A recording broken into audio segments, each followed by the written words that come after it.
নমস্কার, সকলকে সুপ্রভাত জানাই। আজ একটি বিশেষ দিন। আকাশে বাতাসে আজ রবীন্দ্রনাথের সুর যেন ভেসে বেড়াচ্ছে। পবিত্র এই রবীন্দ্র জয়ন্তীর পুণ্যদিনে ঠাকুরমা এবং স্বামীজির চরণে ভুলুণ্ঠিত প্রণতি জানিয়ে, কবিগুরু তাঁর চরণে আভূমি প্রণতি জানিয়ে, আপনাদের সকলকে প্রণাম জানিয়ে আজকের নিবেদন আত্মশক্তি জাগরণে বা আত্মশক্তির বিশ্লেষণে বিবেকানন্দ এবং রবীন্দ্রনাথ। আমরা আজকের এই পবিত্র দিনে সেই সকাল থেকেই প্রত্যেকের ঘরে ঘরে রবীন্দ্রসঙ্গীত এবং তার কথা, রবীন্দ্রনাথকে নিয়ে আলোচনা, সেটিই যেন আমাদের আজকের একমাত্র মনের অনুধ্যানের বিষয়। তাই আজকে সৎকথায় প্রতিদিনের প্রার্থনা দীর্ঘায়িত নয়, সীমিত সময়ের মধ্যে দিয়ে আমরা একটু রবীন্দ্রনাথকে স্মরণের মধ্যে দিয়ে আজকে তাঁর ভাবে বেশি মগ্ন থাকবো। আজকে কথা নয়, ভাবের দিন। আমরা জানি যে এই বাঙালির দুই ঠাকুর বা তিন ঠাকুর বলতে পারি আমরা, চৈতন্যদেব বা চৈতন্য ঠাকুর, রবীন্দ্রনাথ ঠাকুর, আর আমাদের ভগবান শ্রীরামকৃষ্ণ পরমহংস। রবীন্দ্রনাথ এই ভূমির কবি, কিন্তু তিনি ভূমাতে উঠেছিলেন, আর শ্রীরামকৃষ্ণ ভূমা থেকে ভূমিতে নেমেছিলেন। এই যুগ সন্ধিক্ষণ, এই দুজনের দ্বৈত মিলন আমাদের বারবার ভাবায়। এবং কীরকম ভাবায় না, আমরা জানি নন্দনবাগানের ব্রাহ্ম সমাজে বিংশ সাংবৎসরিক উৎসবে যোগ দিতে শ্রী শ্রী ঠাকুর দক্ষিণেশ্বর থেকে শ্রী শ্রী কাশীশ্বর মিত্রের বাড়িতে এসেছিলেন, এবং এসেছিলেন 22 বছরের তরুণ কবি রবীন্দ্রনাথ। সেই দিনটি ছিল 1883 খ্রিস্টাব্দের 2রা মে বিকেল 5টা নাগাদ এই উৎসব শুরু হয়। এবং এই সাক্ষাতের ঠিক 1.5 বছর পূর্বে 1881 খ্রিস্টাব্দের নভেম্বরে ঠাকুরের সংস্পর্শে এসেছিলেন নরেন্দ্রনাথ। প্রথম পরিচয়ের প্রত্যক্ষ কারণও ছিল এই সঙ্গীত। আমরা জানি যে আমাদের জীবনকে ঘিরে থাকে ত্রয়ী সম্পর্কের রূপ বা সম্পর্কের 3টে রূপ। মানুষের সঙ্গে মানুষের বন্ধন, যার নাম প্রেম; মানুষের সঙ্গে জগতের বন্ধন, যার নাম প্রকৃতি; আর মানুষের সঙ্গে ঈশ্বরের বন্ধন, যার নাম পূজা। আর এই পরম সম্পর্কের মূর্ত অবয়ব ছিলেন ভগবান শ্রীরামকৃষ্ণদেব, যার দেহ সেবাময়, মন দেবময় এবং প্রাণ আনন্দময়, আত্মা প্রেমময়। নরেন্দ্রনাথ এলেই ঠাকুর গান গাইতে বলতেন, এবং নরেন্দ্রনাথ তার মধ্যে বেশ কিছু রবীন্দ্রসঙ্গীত শুনিয়েছিলেন। শনিবার 7ই এপ্রিল 1883 তিনি গেয়েছিলেন গগনের থালে রবি দীপক জলে। শনিবার 9ই মে তিনি গেয়েছিলেন পুনরায় এই গানটি। 14ই সেপ্টেম্বর দিবানিশি করিয়া যতন। 14ই জুলাই 1885 তিনি গেয়েছিলেন তোমারই করিয়াছে জীবনের ধ্রুবতারা। এবং জোড়াসাঁকোর ঠাকুরবাড়িতে যাতায়াতের সময় রবীন্দ্রনাথের সংস্পর্শে আসেন। রবীন্দ্রনাথ রচিত মহাসিংহাসনে বসি শুনিছ এ বিশ্বপিত, তাহারে আরতি করে চন্দ্র তপন প্রভৃতি সঙ্গীতটি গাইতেন। এবং নরেন্দ্রনাথ যখন যুবক, সেই সময় তিনি শ্রীরামকৃষ্ণ ভাবধারায় নিষ্ণাত হচ্ছেন। সেই সময় তিনি সঙ্গীত কল্পতরু নামে একটি বইও প্রকাশ করেছিলেন, সেটি আমরা জানি। এবং সেই বইয়ের অপর সম্পাদক ছিলেন বৈষ্ণবচরণ বসাক, এবং এই গ্রন্থের সুদীর্ঘ ভূমিকা লিখেছিলেন নরেন্দ্রনাথ। এবং বইটি নরেন্দ্রনাথ দত্তের সম্পাদনায় 1887 আগস্ট মাসে সঙ্গীত কল্পতরু নামে প্রকাশিত হয়।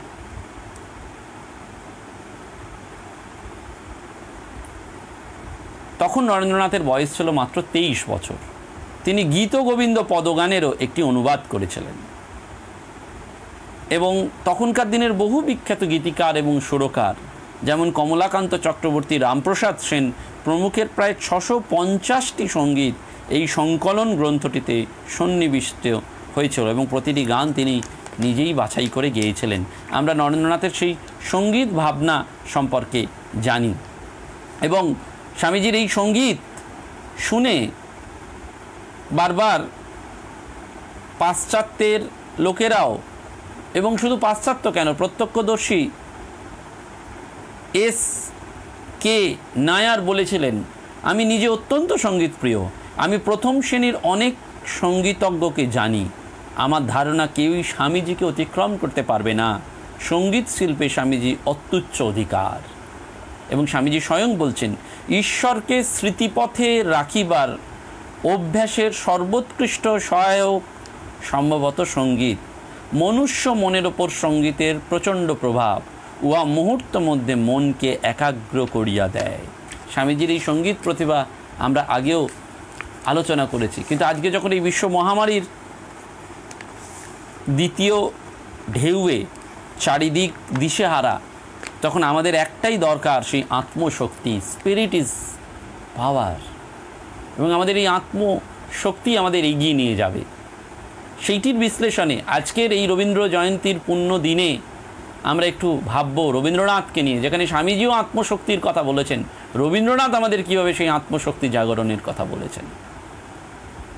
আমরা ব্রহ্মাণ্ডের অপরিসীম রহস্যের একটি গুরুত্বপূর্ণ অংশ হচ্ছে এই জগৎ, আর এই নিখিল ভুবনের সবচেয়ে বড় বিষয় হচ্ছে মানুষ, যার ভালো মন্দ চিন্তা ভাবনা কর্ম মননশীলতা প্রতি মুহূর্তে জন্ম দিচ্ছে আরও অসংখ্য বিস্ময়ের। দার্শনিক প্লেটো একটি সুন্দর কথা বলেছিলেন, wonder is the parent of philosophy. অর্থাৎ দর্শন মন এবং মস্তিষ্কের এক সূক্ষ্মতম আলোকিত অংশ, যা মানুষকে শ্রেষ্ঠতম জীবের সুষমায় শোভিত করেছে। বিভিন্ন সময়ে আবির্ভূত মহামানবদের এই দার্শনিকতাকে পাথেয় করেই মানুষ তার জীবনযাপন শুধু করেনি, সে জন্ম দিয়েছে যুগের। সেই নমস্য মনীষীদের চিন্তাধারায় অনুপ্রাণিত হয়ে মানুষ উপলব্ধি করতে পেরেছে তার আত্মসত্তা, আত্মশক্তি। সেই অগণিত বিশিষ্ট মানুষদের মধ্যে একজন যেমন নরেন্দ্রনাথ দত্ত, তেমনি অবশ্যই রবীন্দ্রনাথ ঠাকুর, যাদের দৃষ্টিভঙ্গির ভিন্নতা এবং জীবনশৈলীর বিশেষত্ব এবং মানবাত্মাকে প্রভাবিত করার ক্ষমতা প্রকাশ ঘটিয়েছে নব নব রূপে। রবীন্দ্রনাথ এবং স্বামীজি দুজনের জীবনের পরিবেশগত পার্থক্য অত্যন্ত প্রকট। রবীন্দ্রনাথ তৎকালীন সময়ে প্রাচুর্য, বিলাসিতা এবং অর্থ সাচ্ছল্যের মধ্যে দিয়ে আত্মপ্রকাশ করেছেন। অন্যদিকে স্বামীজি অভাব, অনটন, দারিদ্র্যের মুখোমুখি হয়ে নিজেকে উন্মোচন করেছেন।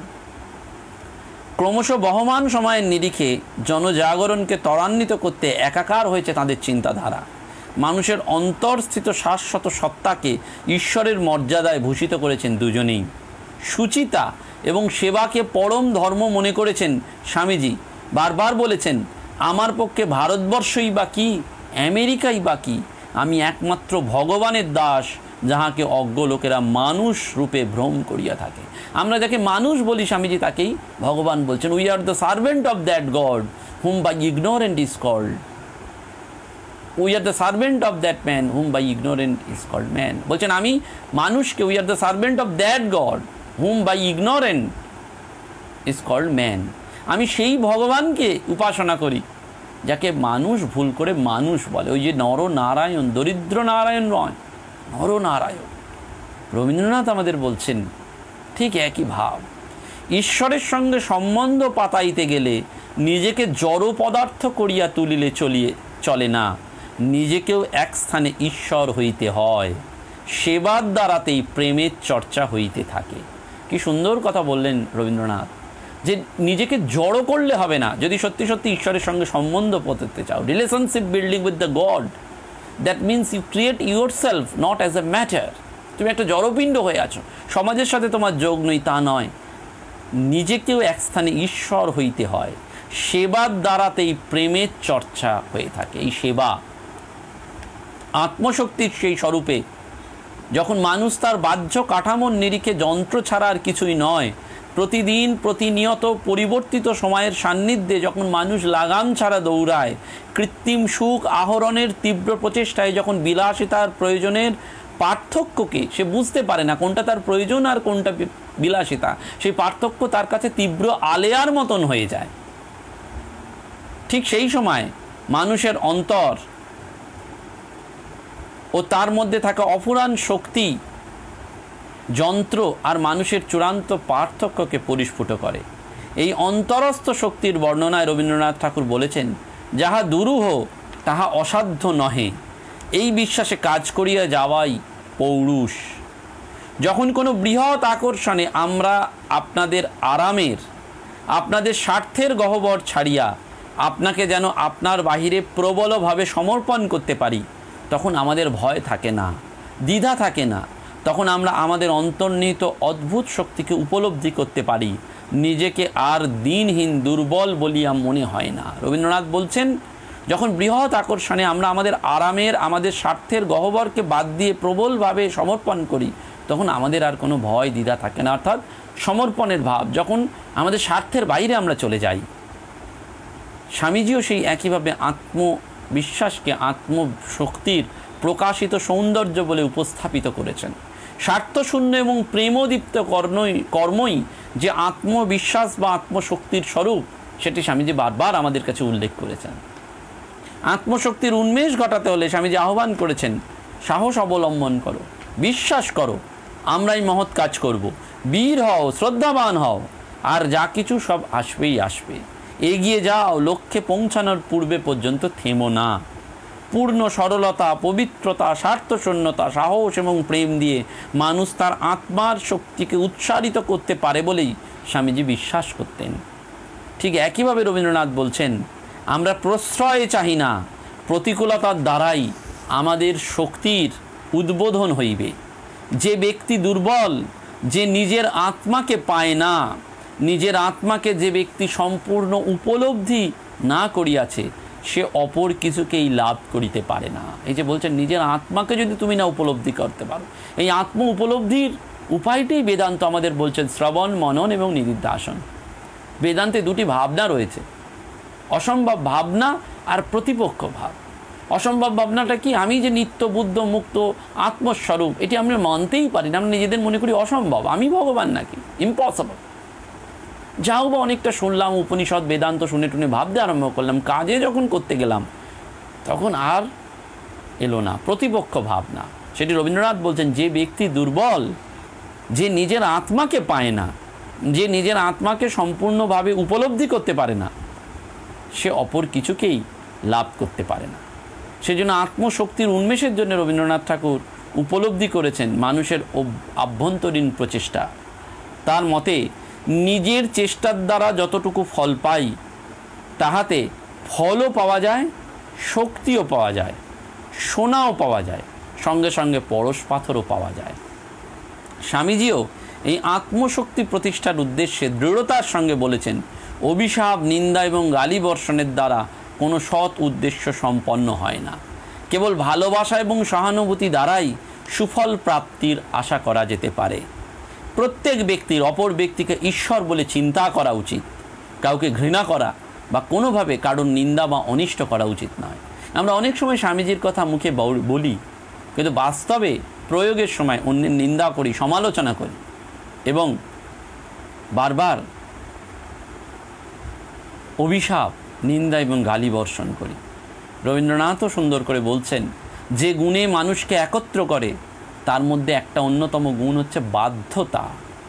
কেবলই অন্যকে খাটো করিবার চেষ্টা, তাহার ত্রুটি ধরা, নিজেকে কাহার হচ্ছে ন্যূন মনে না করা, নিজের একটা মত অনাদৃত হইলেই অথবা একটুখানি সুবিধার ব্যাঘাত হইলেই দল ছাড়িয়া আসিয়া তাহার বিরুদ্ধাচরণ করিবার প্রয়াস, এইগুলি সেই শয়তানের প্রদত্ত বিষ, যাহা মানুষকে বিশ্লিষ্ট করিয়া দেয়, যজ্ঞ নষ্ট করে। ঐক্য রক্ষার জন্য আমাদিগকে অযজ্ঞের কর্তৃত্ব স্বীকার করিতে হইবে। ইহাতে মহান সংকল্পের নিকট নত হওয়া যায়, অযোগ্যতার নিকট নহে। অর্থাৎ অনেক সময় আমরা বলি, অযোগ্য লোক, তার কাছে কেন আমি নতি স্বীকার করব? ওই যে মা বলছেন না, সময়ে সময়ে ছাগলকেও সম্মান দিতে হয়। বলছেন নিতু হতে হয়, যে নত হয় সেই আসলে বড় হয়। সেটি রবীন্দ্রনাথ বললেন, ঐক্য রক্ষার জন্য আমাদের অযজ্ঞের কর্তৃত্বকেও কখনো স্বীকার করতে হয়। ইয়াতে মহান সংকল্পের নিকট নত হওয়া যায়, অযোগ্যতার নিকট নহে। এবং এই যে অন্য লোককে খাটো করা, ত্রুটি ধরা, বলছেন এটাই একটা বিষ, যেটা আমাদের মধ্যে আমাদেরকে বিশ্লিষ্ট করে নষ্ট করে দেয়, যজ্ঞ নষ্ট করে। সেই জন্য আমাদের যে গুণ, যেটি মানুষকে একত্র করে, সেটা হচ্ছে বাধ্যতা। স্বামীজি যেটি জনসাধারণের উদ্দেশ্যে, আপামর জনসাধারণের উদ্দেশ্যে বলেছিলেন, ভেবো না তোমরা দরিদ্র, ভেবো না তোমরা বন্ধুহীন। কে কোথায় দেখেছে টাকায় মানুষ করে? মানুষই চিরকাল টাকা করে থাকে। জগতে যা কিছু উন্নতি সব মানুষের শক্তিতে হয়েছে, উৎসাহের শক্তিতে হয়েছে, বিশ্বাসের শক্তিতে হয়েছে। অর্থাৎ স্বামীজি এই উৎসাহের কথা, মানুষের কথা বলেছেন, বারবার বলেছেন, do not forget the glory of human being. সবার উপরে মানুষ সত্য, তাহার উপর নয়। সেই চণ্ডীদাসের কথা, যুগ যুগ ধরে যতদিন এই পৃথিবী থাকবে, ভগবান তার শ্রেষ্ঠতম জীব মানুষকে সৃষ্টি করবেন, ততদিন এই বাণী ঘোষিত হবে। স্বামীজি বারবার সেটি বলছেন, জগতে যা কিছু উন্নতি সব মানুষের শক্তিতে হয়েছে, উৎসাহের শক্তিতে হয়েছে, বিশ্বাসের শক্তিতে হয়েছে।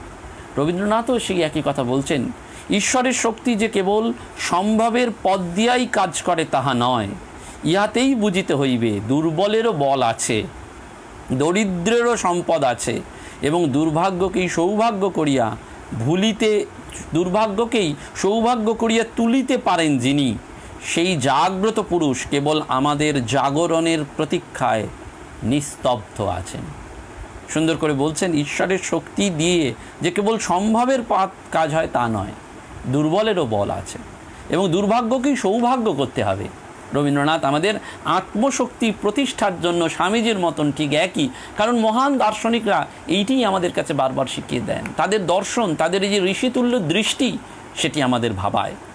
এবং স্বামীজি এবং রবীন্দ্রনাথের আত্মশক্তি সংক্রান্ত আলোচনাতেও আমরা একাত্মতা লক্ষ্য করি। স্বামীজি আত্মশক্তি প্রয়োগের ক্ষেত্রে বিশ্বাসের বা বিশ্বাস বিষয়টিকে প্রাসঙ্গিক করে তুলেছেন। রবীন্দ্রনাথও বারবার বলেছেন, অবিশ্বাস করিবার একটা শক্তি মানুষের পক্ষে অবশ্য প্রয়োজনীয়। মনুষ্যত্বকে রক্ষা করিতে হইলে এই অবিশ্বাসের ক্ষমতাকে নিজের শক্তির দ্বারা খাড়া করিয়া রাখিতে হয়।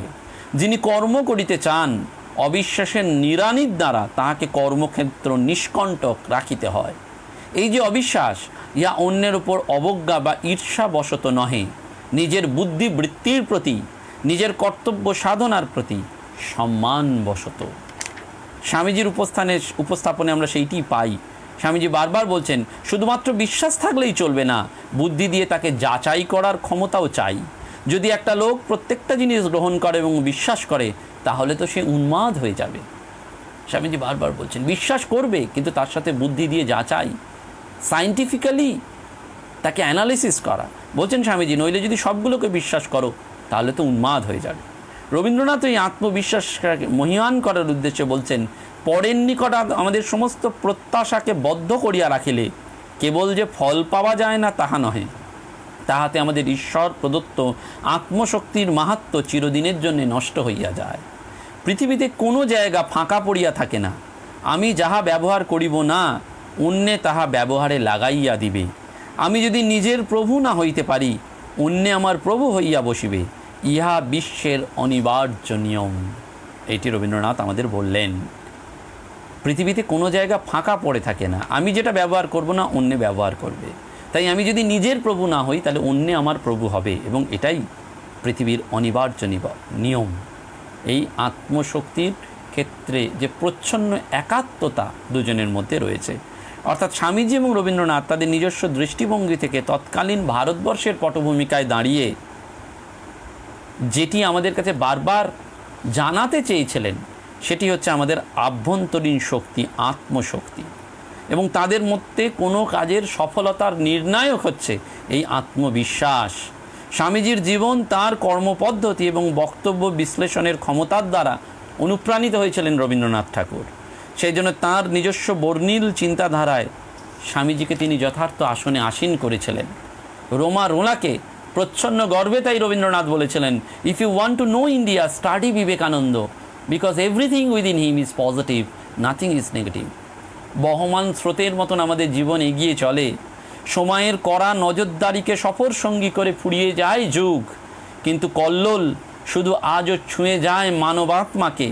কিছু কল্লোল দুর্নীতি, সাম্প্রদায়িকতা এবং সন্ত্রাসের বিশ্বায়নের কবলে পড়লেও স্বামীজি রবীন্দ্রনাথের মতন পরম আত্মীয় মনীষীরা আমাদের পাশে থেকে বছরের পর বছর আমাদের অন্তরাত্মাকে জানিয়ে দিয়ে যান, অসীম যতই পুরাতন হোক না কেন, তাহার নতুনত্ব কিছুতেই ঘুচে না।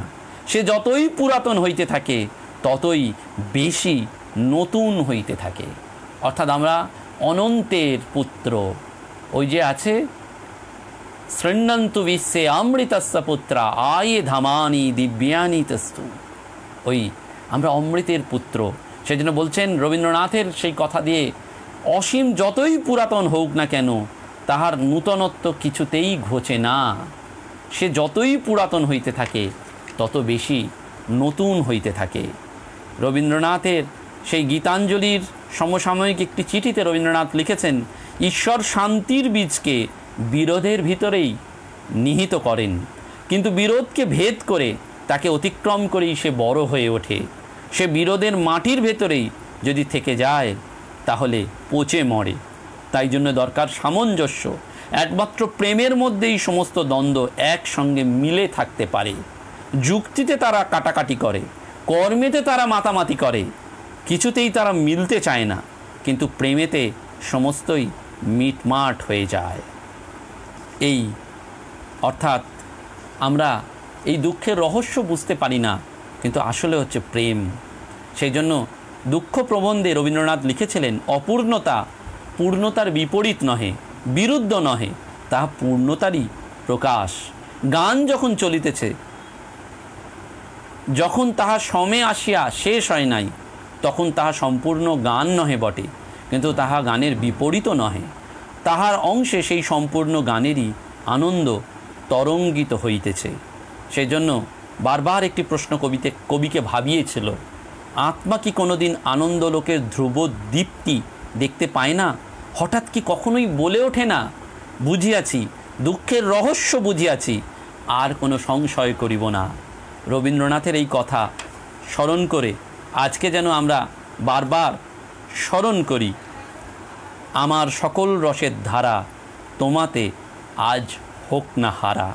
আমরা সত্যি সত্যি যেন এই অশান্ত জীবনে সন্দিগ্ধ চিত্তে দোলাচলের দোদুল্য মালতায় রবীন্দ্রনাথকে স্মরণ করে স্বামীজির আত্মশক্তিতে বলীয়ান হয়ে ভগবান শ্রীরামকৃষ্ণের পাদপদ্মে সমর্পণ করতে পারি।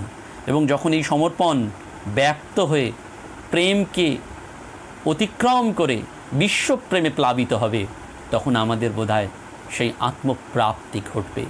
সকলকে প্রণাম জানিয়ে আজকের এই অনুধ্যানের এখানেই পরিসমাপ্তি।